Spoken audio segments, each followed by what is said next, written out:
Hi, I'm Ashley from The Loopy Lamb, and thanks so much for stopping by my channel. Today I'm going to be reviewing this book, Crochet Cafe, Recipes for Amigurumi Crochet Patterns by Lauren Espy.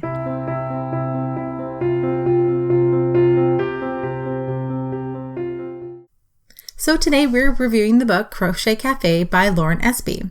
If you've watched some of my book reviews before, you might have already seen that I've reviewed another book by Lauren Espy previously called Whimsical Stitches, which was a great amigurumi project book, and I absolutely loved it. And now Lauren's come out with a brand new amigurumi book, and it is just adorable and fun. So the whole book is set up on the theme or premise that it's a recipe book, kind of like a very modern looking step-by-step recipe book, but instead of actual food, you're making amigurumi food. So tons of great, really adorable little patterns. Some of my favorites were the lobster and corn. The lobster comes with a cute little butter dish, which is just, oh my gosh, cute. There was one for a falafel. There was a cheesecake, the bacon and eggs, and the little toast. Oh my gosh, just stop. Way too cute. Toast should never be that cute. So the book itself, the patterns were really well written, very clear. And what I really like about the books that Lauren has been putting out is the amount of photos that are available in the book to guide you through the process. Like, she makes it really easy to get a finished project that looks just like what she's been able to create here. So absolutely love the amount of photos, the clarity of the photos, just the way the whole book is put together to guide you through this process. Now, the book is divided into the different sections like a recipe book. So there's a section called breakfast, lunch, dinner, and dessert. I like for the lunchtime that there's a little bento box too, which is so cute.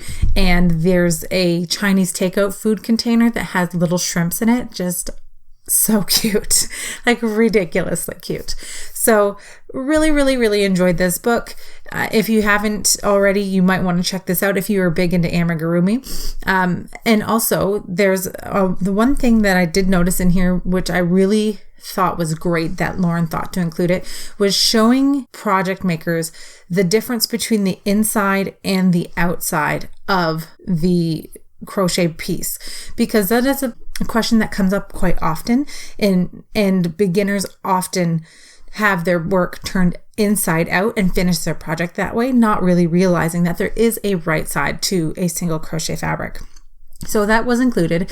And another tip that was included in the book that kind of made me chuckle was the fact that she does tell you that you can melt down the back of your safety eyes with a lighter.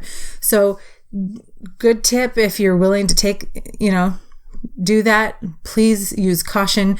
I know from experience that things can get dicey real quick when you're using a lighter on the back of an amigurumi project. So if you do that, please use caution. And Lauren does remind you to use caution, but you can get a really good finish if you're willing to take that chance by, essentially eliminating the backs of your safety eyes.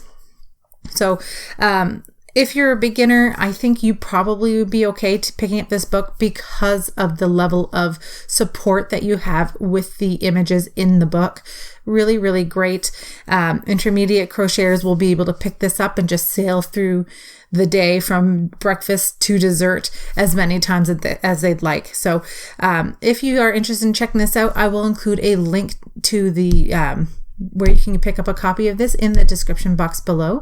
And if you have tried this book, I'd love to hear your experience, what you made, and any feedback that you have. Please leave it in the comment section below. If you enjoyed this book review, please hit that like button and consider subscribing to my channel. If you enjoy free crochet patterns, please check out my blog, theloopylamb.com. Thanks so much for watching. Happy hooking, and I'll see you next time.